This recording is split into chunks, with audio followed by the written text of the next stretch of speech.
I'm from the Denver Zine Library, which is a library downtown at the Temple on 24th and Curtis. My name's Caitlin. I'm going to start off by asking how many of you have heard of zines before? A zine is basically like a mini comic or magazine. BB, you really hit it on the mark. A lot of zines are like comics, and they're usually very small. But I would also say zines are very special because they're usually made by people that are making art or media that's like outside of mainstream media. So often they're about subjects that don't in mainstream media aren't really talked about. And this can be things like political issues like feminism or race or other things, but it can also be really personal things like your life. I've read a lot of zines that are just like people writing about why they like dogs or writing a recipe that runs in the family or just writing like a diary entry. A lot of zines come in very different sizes, and that is basically a person's choice when they make a zine. What it's about, how they want to illustrate that with the size or with the binding. But generally they're like independently produced, which means that they're made by one person or like a group of people that aren't really connected to a publisher, which would edit or have an editor. I have made a zine before and I will now show it. It's Cool. very tiny. Yeah, that is a really small zine. It says hello.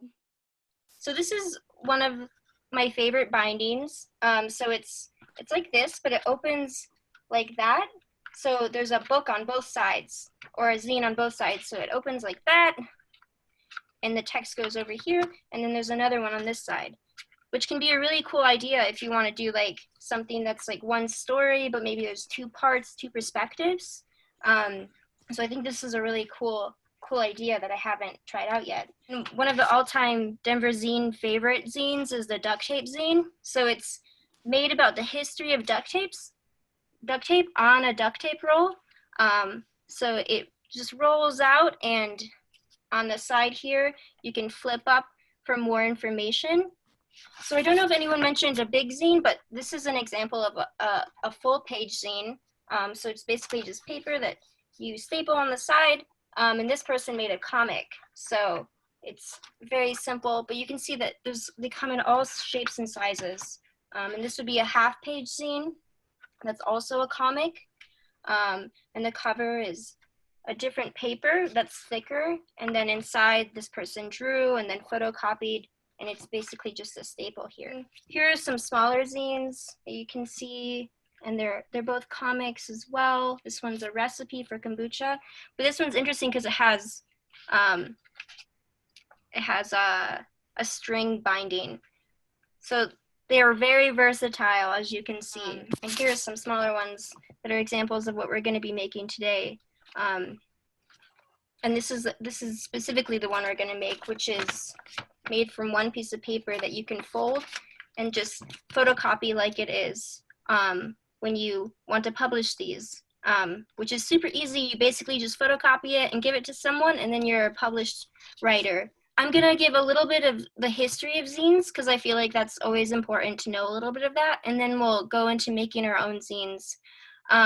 So zines have been around basically forever. You can basically attribute writings that people like the abolitionists were doing. They were handing them out to each other. They were printing underground and giving them to each other, and that stuff was for a movement to get people to know about meetings and other resources. And then you also have zines that people were making in the 20s that they were like, I love this TV show, I'm gonna make a zine about it. Or this like character from a comic book or this novel I'm reading is really interesting and I wanna write about it and share it with people that I like. And then you have things that I think you might be familiar with being a music group, like Riot Girl or Queercore, and punk definitely has a zine like part of it. Definitely with Riot Girl in the 90s, you see them handing out zines and talking about feminism at concerts and like talking about when concerts are coming or just ideas that they have. You see a lot of people writing just about their lives and their experiences. And the perspective that you have as a writer is often the one that you have as a person in the world. So that can mean a lot of different things when you write a zine, or if you make art in that zine as well and you give it to people. So I think those are some really good examples, and people make zines about music all the time and about different things that they like. So I'll share a couple more zines that I just think are good topics. So these are a few zines that are made from a woman of color from Minnesota who writes about different issues that she likes to talk about and educate people on.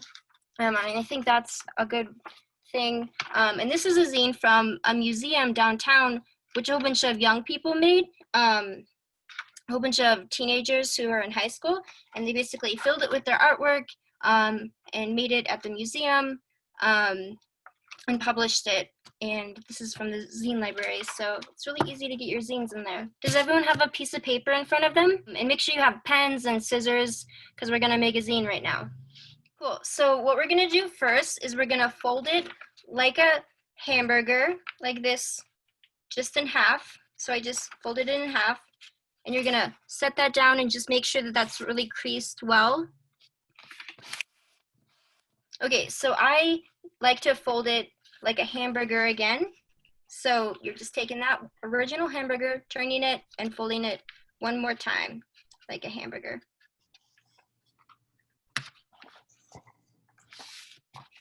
So now we'll unfold it to the original hamburger. And this kind of looks like a hot dog, but we're gonna fold this in half the long way. So it looks like this. Cool, so just crease that and make sure it's really creased down, because you want this to be nice for your folding, for your binding. So the open side's on the bottom and the crease is on the top, like this. And you're gonna cut this center line. So I'm just gonna show you that. So this is where it opens. This is the top, the crease. I'm taking my scissors and I'm cutting the center here, as you can see. And then I'm just cutting it down to the line where we made the last hot dog mark. Does that make sense?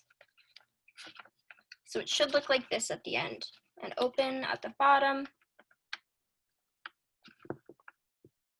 And the cut only goes to the center. Just make sure that your cut is on the creased side. Okay, so you're gonna unfold your paper all together. And then you're gonna take a top side, so hold it like I'm holding it, and then take one of those sides and push it down. And then you're gonna push the papers together. And then just fold two sides together. Cool, and then you're gonna just fold that together and you have your zine.